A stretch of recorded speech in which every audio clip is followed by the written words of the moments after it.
हमारी दुनिया में ना होप की कमी है। मेरा दिल कहता है कि दुनिया को सिंक की ज़रूरत है। हमनवा का रोल ये है, that is why the name Hamnava. कवाल गा रहे होते हैं एक या दो, जो पीछे लोग बैठे होते हैं वो क्लैप करते हैं, ठीक है, रिपीट करते हैं बात रिदम में रखने के लिए और in a very beautiful way empowerment के लिए, लाइक कि हम हैं, सपोर्ट कर रहे हैं आपका। म्यूज़िक कर रहा हूँ ना जब से, तो एक बात हमेशा नोट की है कि म्यूज़िक के बारे में गुफ्तगू होती है ना तो वाकई बॉर्डर्स गायब हो जाते हैं। बेशक मुल्कों के पॉलिटिकल डिफरेंसेस हों कुछ, लेकिन म्यूज़िक पे ना एकदम से ऐसे लगता है कि अच्छा अब ना बाईपास हो गया हेट। एज ए म्यूजिशियन मेरा मकसद म्यूज़िक, लिटरली म्यूज़िक रिकॉर्ड करना नहीं होता, मोमेंट कैप्चर करना होता। एक गाना परफेक्ट भी रिकॉर्ड कर लूँगा ना, लेकिन उसमें इमोशन नहीं है तो मैं कहूँगा नहीं, मैंने नहीं करना। Pain leading to success basically. Yes.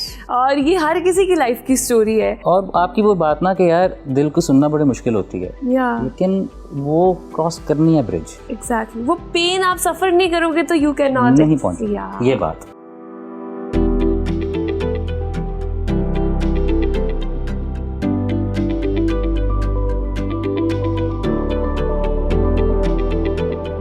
अस्सलाम वालेकुम, welcome to discover Pakistan TV. मैं हूँ अपनी मेज़बान रामी महमूद। नाज़रीन, ना सिर्फ पाकिस्तान में बल्कि पाकिस्तान का जो म्यूज़िक है वो पूरी दुनिया में अपना लोहा भी मनवाता है। और साथ ही साथ मैं अगर सिंगर्स के हवाले से बात करूँ, हमने बहुत बड़े बड़े नाम, बहुत बड़े बड़े फ़नकार जिन्होंने पाकिस्तान को पूरी दुनिया में रिप्रेजेंट किया और उन्होंने अपने सुरों के ज़रिए जो है उस लैंग्वेज के थ्रू, म्यूज़िक के थ्रू पूरी दुनिया में पाकिस्तान के कल्चर को, आर्ट को रिप्रेजेंट भी किया और पहुँचाया भी।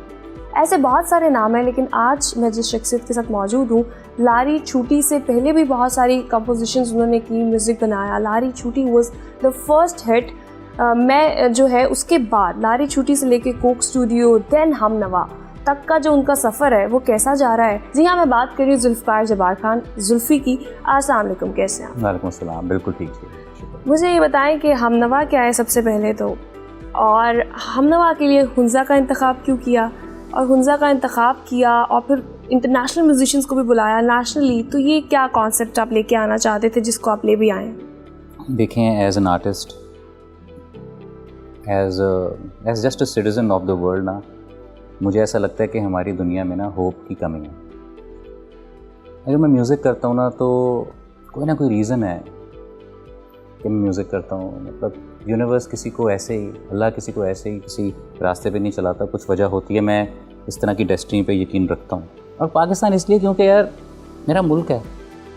मुझे भी पता है कि जब आप अपना नैरेटिव खुद नहीं बनाते हो ना तो कोई और बनाता है। हमनवा का मतलब है जो आपके साथ है, पार्टनर, कंपेनियन।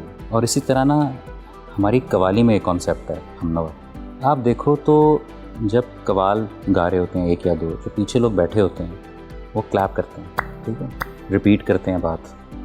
क्यों? रिदम में रखने के लिए, सिंक में रखने के लिए, बीट में रखने के लिए और in a very beautiful way empowerment के लिए, लाइक कि हम हैं, सपोर्ट कर रहे हैं आपका, आपको सपोर्ट कर रहे हैं। हमनवा का मकसद ये होता है कि सिंक में लें, रिदम में लें। मेरा दिल कहता है कि दुनिया को सिंक की ज़रूरत है, रिदम की ज़रूरत है। हमनवा का रोल ये है, that is why the name Hamnava. कि शायद through this platform, through this initiative we can give that rhythm to the world, because the world honestly has had enough. Rhythm loose हो चुका है और इस रिदम की ज़रूरत एक इंडिविजुअल को भी होती है, और एट द सेम टाइम आप म्यूज़िक की बात कर लें, किसी भी चीज़ की बात कर लें, बगैर इस रिदम और सपोर्ट के, अभी जिस तरह आपने हमें पूरा एक we can not proceed in life 100%। So it's, आपने लाइफ के मैसेज को भी उसके अंदर प्रो दिया, आपने क्रॉस कल्चर म्यूज़िक को भी कर दिया, और फिर आपने एक जो पार्टनरशिप, जो मोहब्बत की ज़ुबान है म्यूज़िक, उसको भी इसके अंदर, फिर होप को भी। ये एक इट्स ब्यूटीफुल। और मेरे ख्याल से ये इसको सोचने के लिए भी somebody like you, it cannot be, एक कोई आम इंसान इसके ऊपर नहीं इतना डीपली जाके सोच सकता। इसका भी एक है ना कि आपकी लाइफ एक्सपीरियंसेस एक्चुअली आपको सारा वक्त ना कुछ ना कुछ बता रहे होते हैं। हाँ, सही। But it is up to us कि हम कितने सेंसिटिव हैं उन चीज़ों के बारे में। अच्छा, अभी आपने लाइफ एक्सपीरियंसेस की बात की, तो हमनवा के साथ कोई लाइफ एक्सपीरियंस जुड़ा हुआ है या फिर वैसे ही इट वाज समथिंग एल्स? किस तरह से? मतलब कि कोई स्पेसिफिक इवेंट था या फिर सीरीज ऑफ इवेंट्स थी? Series of events. बड़ा अच्छा सवाल है। मैं म्यूज़िक कर रहा हूँ ना जब से, तो एक बात हमेशा नोट की है कि म्यूज़िक के बारे में गुफ्तगू होती है ना तो वाकई बॉर्डर्स गायब हो जाते हैं। बेशक मुल्कों के पॉलिटिकल डिफरेंसेस हों कुछ, लेकिन म्यूज़िक पे ना एकदम से ऐसे लगता है कि अच्छा अब ना bypass हो गया hate. So now you are looking at somebody with a different lens. Love language through a different lens. And I have seen it many a times. I mean, जब मेरा बैंड था मैंने तब भी देखा कि दुनिया भर से प्यार आता था. नेस्कैफे बेसमेंट एक शो करता था मैं, उसमें देखा प्यार हर जगह से आता था. वो नेशनैलिटी बेस्ड प्यार नहीं था, वो बस था. You indulge yourself. It's just my observation. I can be wrong as well. You have to tell me. You indulge yourself in such a way that you don't only produce music, you actually live it, और you actually a person जो कि कहते हैं ना कि जिसके चलते फिरते बैठते उठते और सीरीज ऑफ इवेंट्स और कोई भी किसी और का वाकया, किसी की कहानी, उस कहानियों को आप अपनी जो स्किल है उसके अंदर उसको जो है प्रोड्यूस करने में, इस्तेमाल करने में आप समझते हैं कि this is my work. I think wonderfully summarized in a way कि जहाँ I take life as you know series of moments. और मुझे इंडल्ज किए बगैर ना समझ ही नहीं आती लाइफ. मुझे हर चीज़ में ना कहानी नज़र आती है, हर मोमेंट में आती. और एज अ म्यूजिशियन मैं वाकई, मेरा मकसद म्यूज़िक, लिटरली म्यूज़िक रिकॉर्ड करना नहीं होता, मोमेंट कैप्चर करना होता. क्योंकि एट द एंड म्यूज़िक भी तो एक मोमेंट ही है. Exactly. So I approach my, अगर आपको एक कोई टेक्निक है मेरी तो वो यही है, मैंने मोमेंट कैप्चर करना है, इमोशन कैप्चर करना है. ठीक है. सो मैं एक गाना परफेक्ट भी रिकॉर्ड कर लूँगा ना, लेकिन उसमें इमोशन नहीं है तो मैं कहूँगा नहीं, मैंने नहीं करना दोबारा. प्रेजेंट की बात की, पहला पेनफुल वही होता है कि आप अपने आप को कर लो कि अच्छा जो मेरा दिल कह रहा है वो ठीक है. कई दफ़ा बहुत मुश्किल होता है जो दिल कह रहा होता है. जुल्फी किस तरह उसको कैटर करते हैं अपने इमोशंस को? मुझे आता ही नहीं है कुछ और, मतलब मैं कैसे करूँ. और मेरा माइंड ना किसी चीज़ पे आमादा ही नहीं होता अगर मेरी सेंसिटिविटीज़ उसके साथ कनेक्टेड नहीं है. मैं बहुत आराम से फिर डिसएग्री करता हूँ जब तक emotionally. You cry sometimes or something? Lot of times, not just sometimes. तो कभी-कभी दिल टूटना भी ज़रूरी होता है to understand and to find magic. बस मुझे ये लगता है. That's beautifully articulated. अच्छा, there was a song, बल्कि उसकी स्क्रीनिंग पे I was there, जो होना मिड में था, लाइक दोपहर से ऑनवर्ड, बट वो थोड़ा लेट हो गया था. Everybody was in hurry or something like that. और अभी मैंने जब उसको देखा लास्टली प्रोड्यूस्ड उस दिन स्क्रीनिंग पे, तो आपने बल्कि बताया भी उसमें कि ये हमने खुद, मैं जान के लेट कर रहा था और मैंने टीम को नहीं बताया हुआ था. मैं टीम को देख रही थी, टीम बेचारी लेट हो गए ये करना. सो ये क्या था? Yes, that qawwali. वो इतना अच्छा निकला है. आई वाज अमेज्ड, बड़ा मजा आया क्योंकि आई वाज देयर और आई वाज अमेज्ड. और मैंने उस दिन आपके पास आई भी थी, मैंने कहा जुल्फी वो इंटरव्यू, तो आपने कहा यार हम लेट हुए. मैं एवरीबॉडी वाज, हर कोई मुझे कह रहा है आज किसी को कुछ ना कहना, आज ना कुछ कहना. So tell me about that. वो क्या प्लान था यार? वो असल में गाना ना, जिस तरह, एक तो पहली बात जिस तरह वी वर जैमिंग इट, वो पहले वो बड़ा इंटरेस्टिंग था. वो गाना बन रहा था ना जब, तो उसके 2 जैम्स हो रहे थे. एक जैम हुंजा में हो रहा था और एक जैम हो रहा था ज़ैन ज़ुहैब टूर पे थे. तो वहाँ वो टूर पे हम बैक एंड फोर्थ हो रही थी, उनको प्रैक्टिस करने का टाइम नहीं मिल रहा था, तो उन्होंने अपनी किसी कॉन्सर्ट के साउंड चेक पे ही प्रैक्टिस करके भेजा कि चलें यहाँ तक बात पहुँची है. फिर यहाँ जो हुंजा में जैम हो रहा था, मैं उनको वीडियो बना के भेजता था कि यहाँ तक बात पहुँची है. ठीक है. तो जिस दिन वो आए ना, उसी दिन हमने उसको, by the way we had to record and capture and shoot. So वो उस तरह की प्रेपरेशन थी ही नहीं उसकी. फिर उसके बाद लेकिन बस एक जैम हुआ जो होटल की लॉबी में हुआ, आपको याद हो शायद. Yeah, I was there. वो क्या ही जैम था. उसमें सब आ गए थे, मतलब ऐसा लग रहा था everybody is into it. Yeah. और वो ऐसे उसके लिरिक्स और सारा कुछ कि वो, मुझे ऐसा लगा कि इतने आराम से याद भी हो रहा है और आपकी ज़िंदगी का हिस्सा बन रहा है कि ऐसे लग रहा था कि वो गाना पहले से ही किसी की लाइफ में. Everybody was living it at that time, right? So पता नहीं, दरमियान में मुझे बस ऐसा लगा कि यार जो ये महफिल का माहौल बनना है ना, ये सुबह नहीं हो सकता. वो तो समझ आ गई. वो कॉन्ट्रास्ट सुबह नहीं आ सकता. वो हल्की फुल्की जो प्यारी प्यारी लाइट्स लगी हुई हैं, उनका दिखना ज़रूरी है. और हमारे ना सारे जितने भी गाने थे वो सारे, वो दिन की ब्यूटी सब कुछ, हुंजा की रात की ब्यूटी की तो कोई अभी तक उस तरह की नहीं थी, गुफ्तगू ही नहीं थी. और कवाली थी. तो मुझे ऐसे लगा कि वो जो कोजीनेस के अंदर एक थोड़ी वार्मथ हो, सब कुछ हो, दरख्त हो और कवाली हो रही हो और लोग बैठे हो एंजॉय कर रहे हो, दैट इमेज वाज, मतलब मेरे दिमाग में वो फिर रहा था. तो मैंने वैसे ही एक सोचा कि इसको हम डिले कर लें तो अच्छा है, ताकि ये हम रात को स्टार्ट करें जब शाम हो जाए. हालांकि एक टेक हुई थी सुबह की, there was one take, and वो फ़ायदा हमें इस तरह देगी कि वो जो ऊपर से नीचे फ्रेम आता है ना, तो वैसे ही लगता है कि वो शाम का टाइम है, वो रात की तरफ जा रहा है. So it kind of make sense, started in the evening and then रात हो. सो या ये भी यूनिवर्स का प्लान था, मेरा भी तो कोई प्लान नहीं था. एग्जैक्टली. होना ही था लेट, पता है ना आपको, वैसे आप वहाँ थी. जितनी अरेंजमेंट होनी थी सारा कुछ होना था, बिकॉज वो वेन्यू भी हमें उसी वक्त मिला था। मैं जब पहुंची ना तो मुझे लगा कि आप लोगों ने कर लिया होगा, बिकॉज एवरीबडी वाज सेइंग कि हाँ ये टाइम है टाइम। अच्छा, I was calling at that time, Bilal से मेरी बात हुई तो बिलाल मुझे कह रहे यार वहाँ पता नहीं क्या, मैं पहुंची तो भी चीज़ें लग रही थी, मैं तो तब से वहाँ पे थी तो मैं दिख रही, तो फिर मैंने कहा कि ये थोड़ा लेट होगा, बट जब वो स्टार्ट हुआ उसकी फील मैंने उस टाइम पे भी मैंने कहा ये इट विल। और अभी आपने एक बात की, मैं उसको कंटिन्यू करने लगी थी कि रात से दिन, दिन से रात, तो इमोशंस भी तो ऐसे ही होते हैं, पहले कितने ब्राइट होते हैं, आहिस्ता आहिस्ता ढलना शुरू कर देते हैं।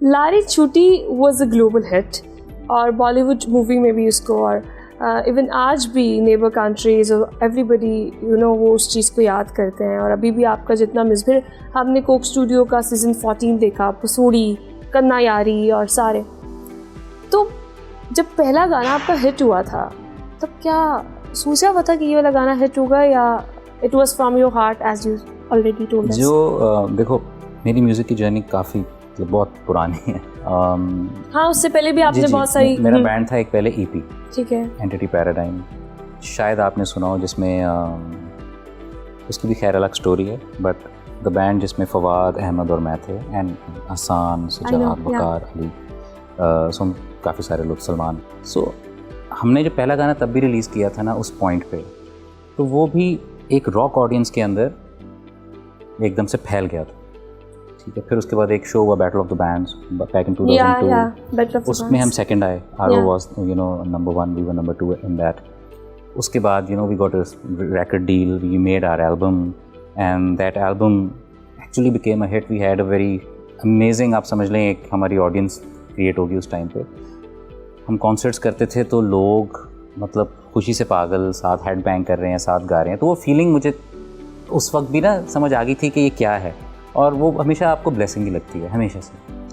हाँ, फिर कॉल आया, फिर कॉल के गाने भी बड़े होना शुरू हुए, जिसमें सब भुला के इस one song you know that spread, वो आज भी जिंदा है वो गाना। लारी छूटी के टाइम पे मुझे ये नहीं अंदाज़ा था, क्योंकि मैंने कभी ये नहीं सोचा था कि मैं किसी गाने को हिट करने के लिए बना रहा हूँ, जाहिर सी बात, मैं सच बोलने के लिए बना रहा हूँ, वो बेशक इम्परफेक्ट सच हो, ये सच बोलने के लिए। तो जब बनाया ना तो मुझे ये समझ आ गई, आपकी कोई लारी छूटी थी जिंदगी में यार? आई थिंक हर जगह छूटती है, हर मकाम पे। द थिंग इज लाइफ क्या है, आपको वो एम्ब्रेस तो करना है ना कि आपकी लाइफ बदल सकती है, कुछ भी हो सकता है, कभी भी हो सकता है। इट इज़ किस्मत का खेल है सारा, you know if you think about it. हाँ,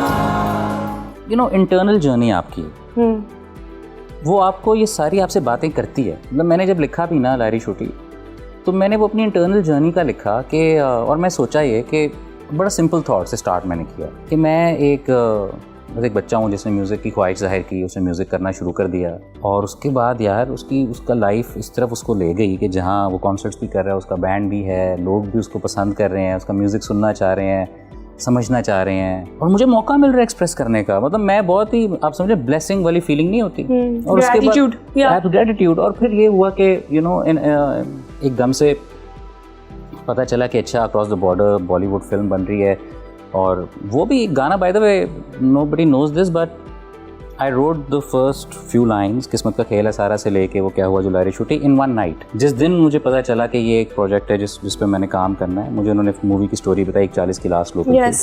सो मुझे लगा कि उसमें भी ना एक बंदे की किस्मत फ्लिप करती है। सो आई थॉट कि वो कौन से मेरे लाइफ के मोमेंट्स हैं इसमें किस्मत फ्लिप की है, तो मैंने कहा ये भी वही है कि मैं एक मूवी के लिए गाना बना रहा हूँ, मैंने कभी सोचा नहीं था। And I am not saying it as a big thing और a small thing, I am just saying it as a different thing. Like all my life मैंने रॉक म्यूज़िक ही किया है ज़्यादा, राइट। अब मैं एक पॉप गाना बनाने जा रहा हूँ एक फिल्म के लिए, और मुझे पॉप पसंद बहुत था, बस मेरे बैंड की पर्सनैलिटी में पॉप नहीं था, राइट। सो मुझे क्योंकि पसंद था तो मैं तो बड़े शौक से लिखने लगा था। सो आई वॉज थिंकिंग कि वाह यार मेरी ज़िंदगी मुझे कहाँ ले आई है कि मैं ये करने लगा हूँ, आप समझ रहे हो। उसके बाद किसी ने आपसे कहा था ज़िंदगी में ख्वाब है तो मुझको ना बता? नहीं, मैं वो आपको वो भी स्टोरी सारी बताता हूँ। उसके बाद ना मैंने सोचना शुरू किया कि मेरी लाइफ के अंदर किस्मत के फ्लिप्स कहाँ कहाँ हैं। सो एक मेरी किस्मत का फ्लिप था when I was 21, I fell from a bike. दोस्त था मेरा, मैं पीछे था, मैं आई फेल फ्रॉम अ बाइक और मैं गिरा तो मेरी लोअर बैक ना उस टाइम पे उस बैक समझ लें इंजरी हो गई मुझे, राइट। फिर उस इंजरी ने मुझे इतना तंग किया कि वो 2-3 दिन गुजरे और वो इतनी सीवियर हो गई कि मैं बैठता था, मैं उठ नहीं पाता था। मेरा चल रहा था उस टाइम पे, मैं फास्ट में by the way software engineering. So वहाँ 3rd सेमेस्टर था और because I got injured I had to give up that semester. वो टाइम वो था कि जहाँ मैं फाइनली ना I caught up with computer sciences. I left computers शुरू से ही before even entering FAST, but coding और सारा कुछ मुझे समझ आ गई कि अच्छा मैंने इधर सक्सेसफुल कैसा होना है। I was doing really good as a student और एकदम से ये हुआ मेरे साथ। फास्ट में एडमिशन लेना भी कोई छोटी बात चलो वो तो एक और स्टोरी है। मैं मतलब मैथमेटिकल हूँ, साइंटिफिक हूँ, मुझे पसंद है ये सब कुछ। अच्छा अब जब ये हुआ ना मेरे साथ, अब मैं बेड रिडन हूँ 2 महीने के लिए। मैंने कहा मैं क्या करूँ। सो मैंने दोस्त को कहा कि यार मेरा डेस्कटॉप कंप्यूटर होते थे बड़े बड़े, यार ये आप ना मेरे पास ला के रख दो, मेरे बेड पे रख दो। तो मैंने अपने बेड पे ही ना वो जो एक 2 महीने की ब्रेक थी, आई ओनली डिड म्यूज़िक। और वो जो म्यूज़िक था ना वो ऐसा था मेरे लिए कि जहाँ मतलब उसका नाम मैंने रखा लाइफलेस जर्नी, क्योंकि मैं उस टाइम पे वो डिप्रेशन और सब कुछ सफरिंग फ्रॉम दैट, वो एक मोमेंट मेरे लिए ऐसे हो गया था क्योंकि आप डिपेंडेंट हो जाते, आपको समझ नहीं आती। एब्सोल्युटली। लेकिन म्यूज़िक ने मुझे वहाँ हेल्प और एक तरह से मैसेज दिया। मुझे लगा कि ये भी साइन है।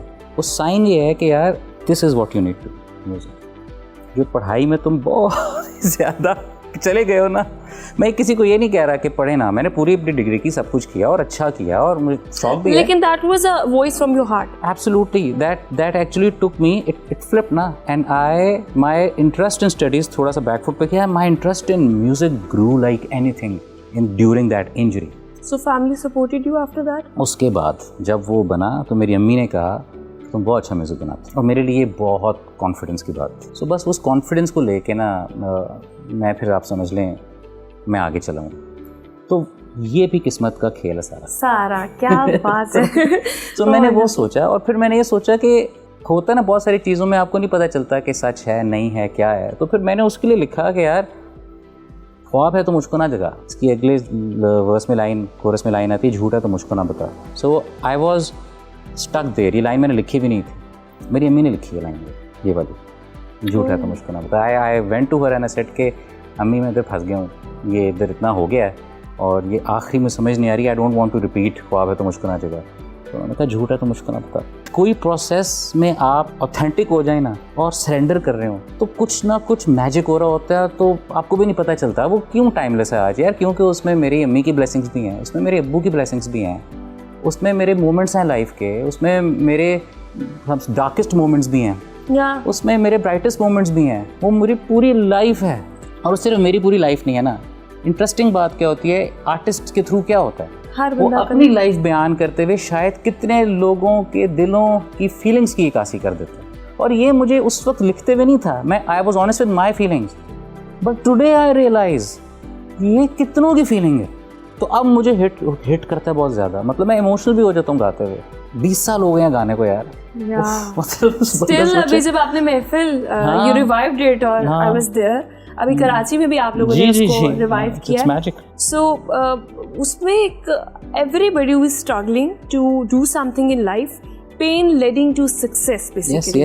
और ये हर किसी की लाइफ की स्टोरी है। और आपकी वो बात ना कि यार दिल को सुनना बड़ी मुश्किल होती है, लेकिन वो क्रॉस करनी है ब्रिज। एग्जैक्टली, वो पेन आप सफर नहीं करोगे तो यू कैन नॉट नहीं पहुंचे ये बात। अच्छा मुझे ये बताएं कि अंडररेटेड आर्टिस्ट कौन सा लगता है आपको म्यूजिक में सबसे ज्यादा पाकिस्तान का, अंडररेटेड जिसको लोग अंडररेट करते हैं? There was an artist Ali Khan, ठीक है, उनका एक गाना साथी है, फिर एक उनका गाना तेरी याद। So I think he is such an amazing songwriter and I wish he comes back and he sings more. I really feel that. पर Zulfi, if it's not like उसका म्यूजिक को लोग किस तरह देखें, जैसे आप अपने म्यूजिक को देखते हैं ना कि as a not only as a music but series of events, emotions and so many things. अपनी ज़ात से तो मेरा इस आंसर का ताल्लुक नहीं होगा, लेकिन I want to help in music bringing peace and calm to the world. मुझे पर्सनली जुल्फी की एक बात जो अच्छी लगती है दैट इज़ कि यंग टैलेंट को बहुत सपोर्ट करते हैं। आज हम जितना यंग टैलेंट देखते हैं उनको जिस तरह हुंजा में भी हमने देखा, आपने नया टैलेंट इंट्रोड्यूस करा, उससे पहले भी, तो हमें इस तरह के लोगों की हमेशा ज़रूरत रहती है जो अपने आने वाली जनरेशन को सपोर्ट करें, उनके टैलेंट की कदर करें। और वो हमें अनफॉर्चुनेटली, मैंने क्योंकि देखा है, वो बहुत कम लोगों में ये ज़र्फ होता है कि वो ये चीज़ कर सकें। So hats off to you for that, और this is a compliment from my side. और मुझे आई थिंक लाइफ के ऊपर बात करना सबसे ज़्यादा पीसफुल और सबसे ज़्यादा खूबसूरत बात होती है। हमने लाइफ के डिफरेंट इमोशंस के ऊपर आज बात की है। मैं ये नहीं कहूँगी कि आज हमने कोई इंटरव्यू किया है, we just talk about emotions and I really enjoyed it and I really felt it in my heart कि यार वाकई आप जिन जिन चीज़ों से गुजर रहे होते हो उस टाइम पे, बहुत सारे लोग उसको एंजाइटी की तरफ चल जाते हैं, स्ट्रेस की तरफ चल जाते हैं। आज का नौजवान वो उस तरफ चल जाता है, लेकिन आपने अपनी जो सिचुएशंस हैं उनको कैसे अपने स्किल्स के अंदर यूटिलाइज करना है, एम्ब्रेस करना और कैसे अपनी ज़िंदगी को बदल देना है। That's an example, or Zulfi is that example. Zulfi is the example of that. Thank you so much. बहुत शुक्रिया। Thank you for that. और मैं आप तमाम लोगों से इजाज़त चाहूँगी, अपना बहुत ख्याल रखिएगा। अपनी मेज़बान रामीन महमूद को प्रोग्राम डिस्कवर एक्सक्लूसिव से दीजिए इजाज़त। अल्लाह निगहबान।